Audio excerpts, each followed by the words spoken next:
जय राधा माधव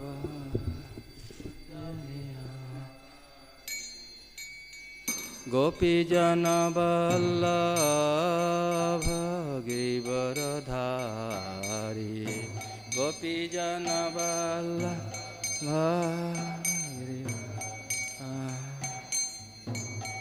यशोदानंदन व्रजजनरंजन यशोदानंदन व्रजजन यशोदानंदन व्रजजनरंजन यशोदानंदन व्रजजन यमुना तीरा वनचारी यमुना तीरा वनचारी जय राधा माधव कुंज विहारी जय राधा माधव कुंज विहारी जय राधा माधव सुंदर श्री राधे जय राधा माधव सुंदर श्री राधे जय ललिता विशाखा जय गिरिराजा ललिता विशाखा जय गिरिराजा जय ललिता विशाखा जय गिरिराजा जय पंचतता पंचतता जय पंचतता जय पंचतता पंचतता पंचतता जय पंचतता गुरुदेव जय जय गुरुदेव जय जय गुरुदेव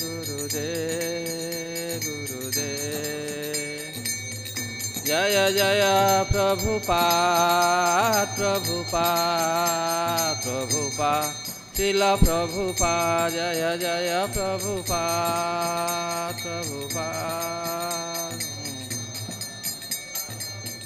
निताय गौरा हरि बोल निताय गौरा हरि बोल गौरा हरि बोल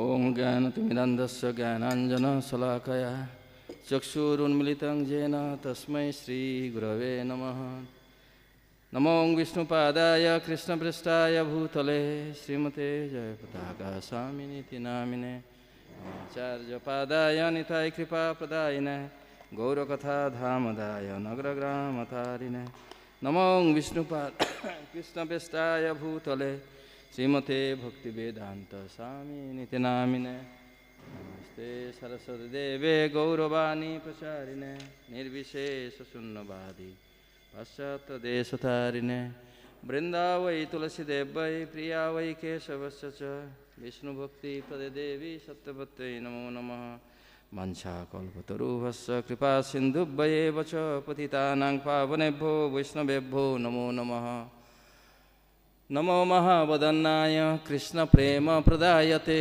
कृष्णाय कृष्ण चैतन्य नाम्ने गौरतिसे नमः हे कृष्ण करुणा सिंधु दीनबंधु जगत्पते गोपेश गोपिका कांत राधाकांत नमस्तुते तप्त कांचन गौरांगी राधे वृंदावनेश्वरी वृषभानुसुते देवी प्रणमामि हरिप्रिये जय श्री कृष्ण चैतन्य प्रभु नित्यानंद श्री अद्वैत गदाधर श्रीवासादि गौरभक्तवृंद हरे कृष्णा कृष्ण कृष्ण हरे हरे हरे राम राम राम हरे हरे मुखं करोति वाचालं पंगुलं घयते गिरिं यत्कृपातमहं वन्दे श्रीगुरुदिनतारिणं श्रीचैतन्येश्वरं परमानंदमाधवं हरि ओं तत्सत्।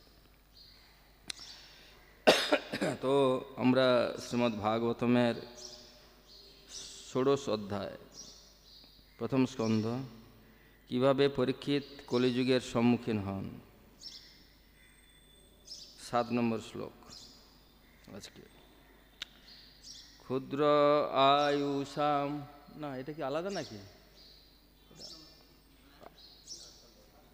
8 নম্বর, এখানে 7 লেখা আছে কেন তাহলে? হ্যাঁ, ওই 18, এখানে 16 লেখা আছে কেন? ওই 18 7, আমি তো 16 ভাবছি। ওটা 8টাকে 16 মতো লাগছে, 6 মতো লাগছে। ওকে। ন অনুদেষ্টি কলিম সম্রাট সারম গ ইব সারভুক কুশলানি আশু সিদ্ধন্তি ন ইতরানি কৃতানি যৎ। ন অনুদেষ্টি কলিম সম্রাট সারম গ ইব সারভুক কুশলানি আশু সিদ্ধন্তি ন ইতরানি কৃতানি যৎ। ন অনুদেষ্টি কলিম সম্রাট সারম গ ইব সারভুক কুশলানি আশু সিদ্ধন্তি ন ইতরানি কৃতানি যৎ।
यहाँ पे किसने क्या बंगाली नहीं समझ पाते हैं, ऐसा कोई है? हाथ उठाइए। बंगाली समझ पाते हैं? नहीं। कितने लोग बंगाली नहीं समझ पाते हैं? हाथ उठाइए। 1 2 3 3 बंगाली बिल्कुल नहीं समझ में आते हैं। इन्हें हम हिंदी में बताएंगे, कोशिश करेंगे। और जो यहाँ पे जो बुक्स है वो बंगाली में हम पढ़ेंगे जो भी लिखा है यहाँ पे, लेकिन बताऊंगा हिंदी में, ठीक है? মহারাজ অনুবাদ এবং তাৎপর্য। মহারাজ পরীক্ষিত ছিলেন মধুকরের মতো সারগ্রাহী। তিনি খুব ভালোভাবে জানতেন যে এই কলিযুগে শুভ কর্ম সম্পাদন করার ইচ্ছা মাত্রই তার ফল পাওয়া যায়, কিন্তু অশুভ কর্মসমূহের ক্ষেত্রে সেরূপ হয় না, সেগুলি অনুষ্ঠিত হলেই ফল দান করে। তাই তিনি কলিযুগের প্রতি বিদ্বেষী ছিলেন না। তাৎপর্য: কলিযুগকে বলা হয় অধঃপতিত যুগ। এই অধঃপতিত যুগে সমস্ত জীবেরা অত্যন্ত দুর্দশাগ্রস্ত বলে পরমেশ্বর ভগবান তাদের কিছু বিশেষ সুযোগ সুবিধা প্রদান করেছেন। তাই ভগবানের কৃপায় পাপ কর্মের অনুষ্ঠান না করা পর্যন্ত জীবকে পাপের ফল ভোগ করতে হয় না। অন্যান্য যুগে পাপ কর্মের কথা চিন্তা করার ফলেই কেবল জীবকে সেই কর্মের ফল ভোগ করতে হতো। পক্ষান্তরে এই যুগে পুণ্যকর্মের কথা চিন্তা করলেই কেবল তার ফল লাভ করা যায়। ভগবানের কৃপায় মহারাজ পরীক্ষিত ছিলেন অত্যন্ত জ্ঞানী এবং অভিজ্ঞ রাজা। তাই তিনি কলির প্রতি অনর্থক বিদ্বেষপরায়ণ ছিলেন না, কেননা তিনি তাকে কোনো পাপকর্ম করার সুযোগ দিতে চাননি। তিনি তার প্রজাদের কলিযুগের পাপময় প্রভাব থেকে রক্ষা করেছিলেন। আবার সেই সঙ্গে তিনি কলিকে সমস্ত সুযোগ দিয়েছিলেন কতগুলি বিশেষ বিশেষ স্থানে থাকবার অনুমতি দিয়ে। শ্রীমদ্ ভাগবতের শেষে বলা হয়েছে যে কলিযুগ যদিও একটি পাপের সমুদ্র, কিন্তু এই যুগে একটি মহান গুণ রয়েছে, তা হচ্ছে কেবলমাত্র ভগবানের দিব্য নাম কীর্তন করার ফলে জীব অনায়াসে এই জড়জগতের বন্ধন থেকে মুক্ত হতে পারে। এইভাবে মহারাজ পরীক্ষিত ভগবানের দিব্য নাম প্রচারের এক সুসংবদ্ধ প্রচেষ্টা করেছিলেন এবং কলির কবল থেকে তার প্রজাদের রক্ষা করেছিলেন। এই বিশেষ সুবিধাটি জন্যই কেবল মহর্ষিরা কখনো কখনো কলিযুগের শুভ কামনা করেন। বেদেও বলা হয়েছে যে শ্রীকৃষ্ণের কলি কার্যকলাপের কথা আলোচনার ফলে কলিযুগের সমস্ত অসুবিধা থেকে মুক্ত হওয়া যায়। শ্রীমদ্ ভাগবতের শুরুতেও বলা হয়েছে যে শ্রীমদ্ ভাগবত পাঠ করার ফলে পরমেশ্বর ভগবান হৃদয়ে বন্দী হয়ে যান। এইগুলি কলিযুগের কয়েকটি বিশেষ গুণ এবং মহারাজ পরীক্ষিত সেগুলিকে পূর্ণ সদ্ব্যবহার করেছিলেন এবং একজন প্রকৃত বৈষ্ণব হওয়ার ফলে তিনি কলির কোনো অমঙ্গল কামনা করেননি। तो इस जो युग अभी चल रहा है, अभी इसको बोलते हैं कली युग। हम लोग जानते हैं, शास्त्र में बताते हैं 4 युगों होता है, सत्य युग, त्रेता युग, द्वापर युग और कली युग। अभी जो युग में हम लोग अभी जो है हम लोग जो वास कर रहे हैं, ये कली युग में हम लोग, ये कली युग में ये सबसे डिग्रेडेड युग है, अधपतित युग है, क्योंकि कलियुग में बहुत सारी दोष है। और एक कलियुग में लेकिन यहाँ पे कुछ अच्छा भी है। कैसे? कलियुग में अगर आप पाप कर्म करने का अगर चिंतन करेंगे तो आपको उसका फल भोग नहीं करना पड़ेगा। अलग अलग युग में आप कोई पाप काम करने का अगर मन में कोई सोचेंगे, वो पाप का फल आपको भोग करना पड़ेगा। अलग अलग युग में, सत्य युग में, त्रेता युग में, द्वापर युग में। लेकिन कली युग में जब तक आप पाप नहीं कर रहे हैं, पाप करने से आपको उसका फल भोग करना पड़ेगा। अगर जब तक नहीं कर रहे हैं, आप सोच रहे हैं, तो वो उसका फल आपको भुगतना नहीं पड़ेगा। लेकिन अलग अलग युग में अगर पाप के बारे में अगर सोचेंगे, पाप किए नहीं, जस्ट आप चिंतन किए, हाँ, लेकिन उसको भोगना पड़ेगा। तो ये कलियुग का स्पेशलिटी है। अधपति डिग्रेडेड युग है, लेकिन एक अच्छा गुण है, आप पाप जब तक नहीं कर रहे हैं तब उसका फल आपको भुगतना नहीं पड़ेगा। ये सबसे बड़ा अच्छा चीज़ है। तो कलियुग में, लेकिन अलग अलग युग में, हाँ, और एक क्या है, कलियुग में आप पुण्य किए नहीं, लेकिन पुण्य के बारे में सोचेंगे तो पुण्य कर्म का फल आपको मिल जाएगा। ये सबसे बड़ा बात है। पुण्य कर्म आप किए नहीं, लेकिन पुण्य कर्म के बारे में आप सोच रहे हैं जो हमको अच्छा से गोदान करना चाहिए, गाय को, ब्राह्मण को भोजन कराना चाहिए, ऐसा अगर सोचेंगे भी, फिर उसका फल आपको लाभ हो जाएगा।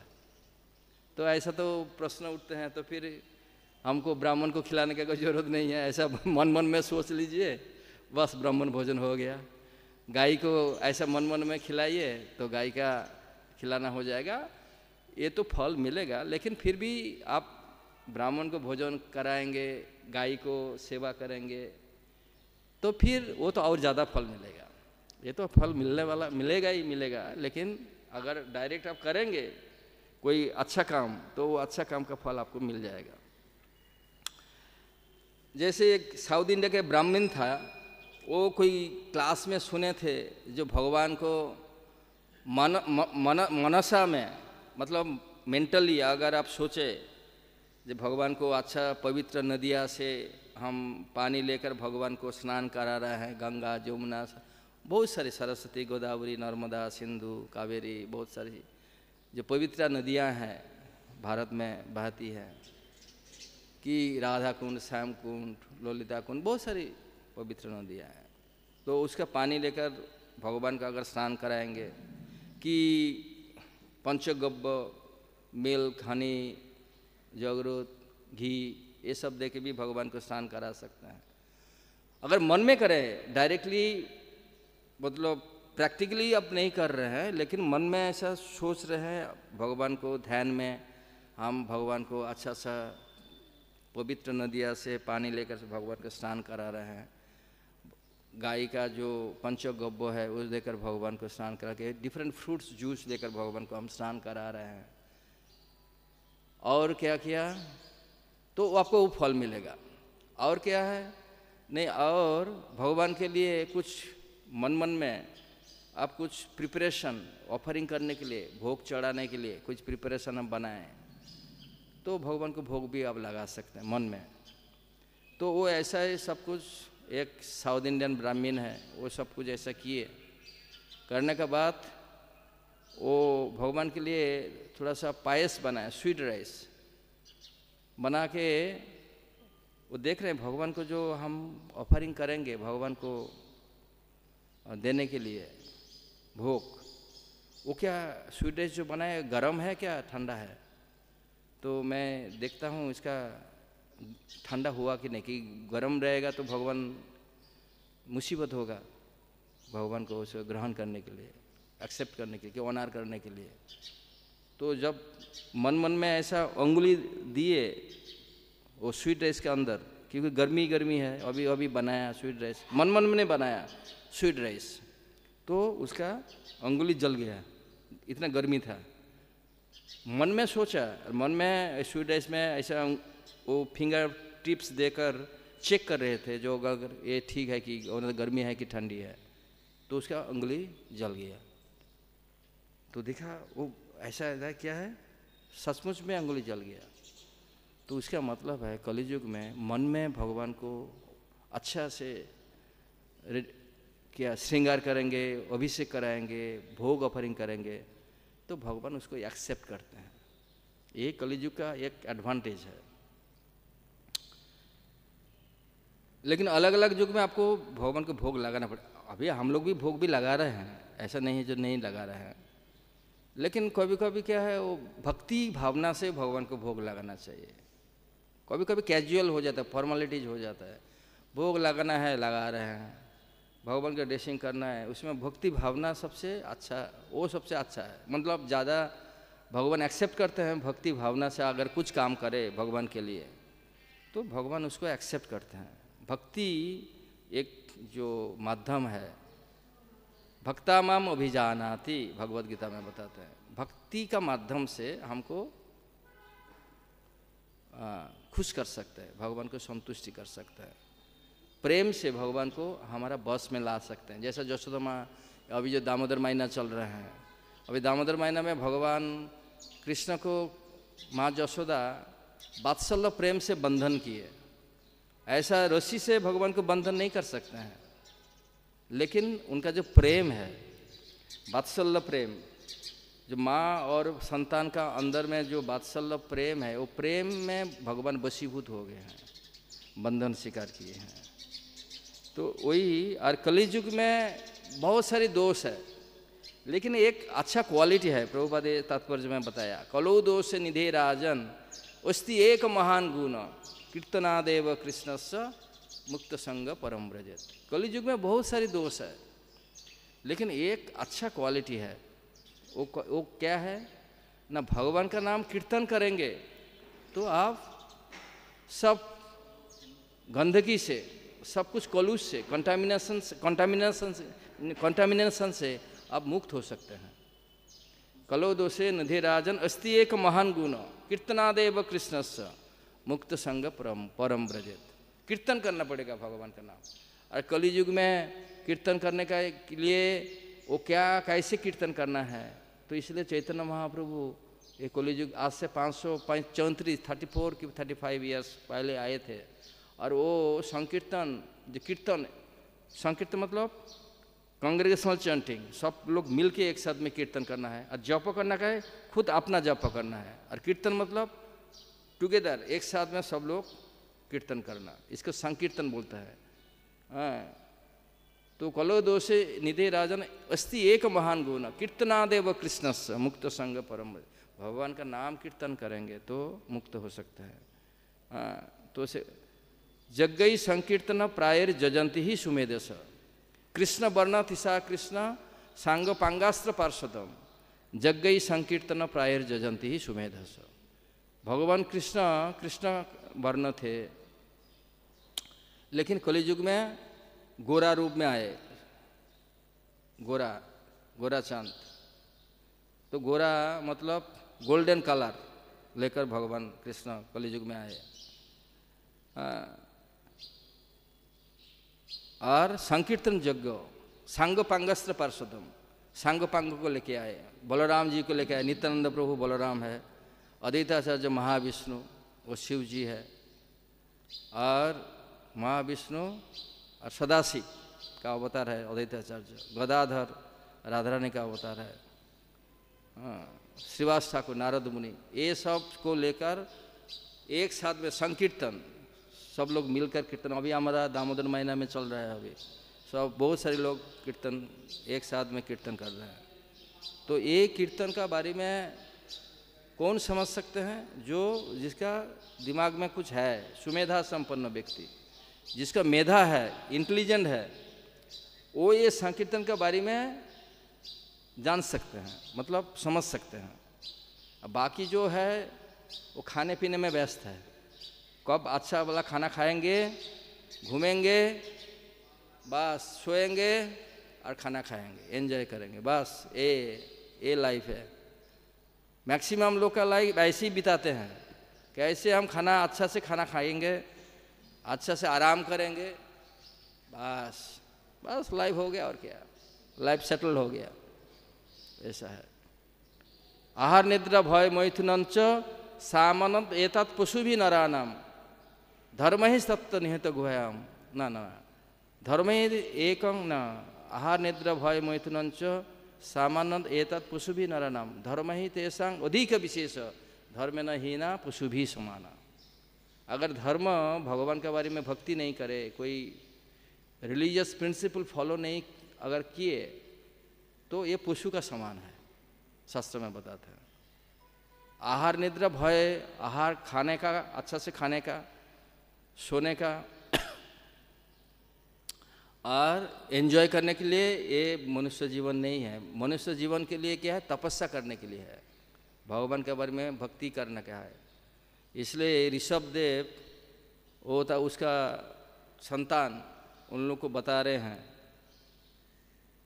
जो नायंग देह देवभजांग नीलोके कष्टन कामन हरते बिटभुजांग जे तपो दिव्यंग पुत्र का जैन सत्यं शुद्धे जस्मात ब्रह्म सौखं तनंतम। हे मेरा, वो 100 पुत्र था, ऋषभदेव का 100 पुत्र है, 100 सन्स है, उसमें से ज़्यादा ब्राह्मण है और बाकी सब क्षत्रिय है। बोलते हैं ये जो हमारा शरीर मिला है ये भोगने के लिए नहीं है, तपस्या करने के लिए है। भोग तो कोई भी जोनी में भोग सकते हैं, शुअर कुत्ता सब लोग भोग रहे हैं, मतलब एंजॉय कर रहे हैं। लेकिन ये मनुष्य जो शरीर मिला है तपस्या करने के लिए, तपो दिव्यम, ये मेरा पुत्र तपो करो, तपस्या करो, उसमें क्या है हमारा एग्जिस्टेंस प्यूरिफाई होगा और जिससे हम भगवान का तरफ आगे बढ़ सकते हैं।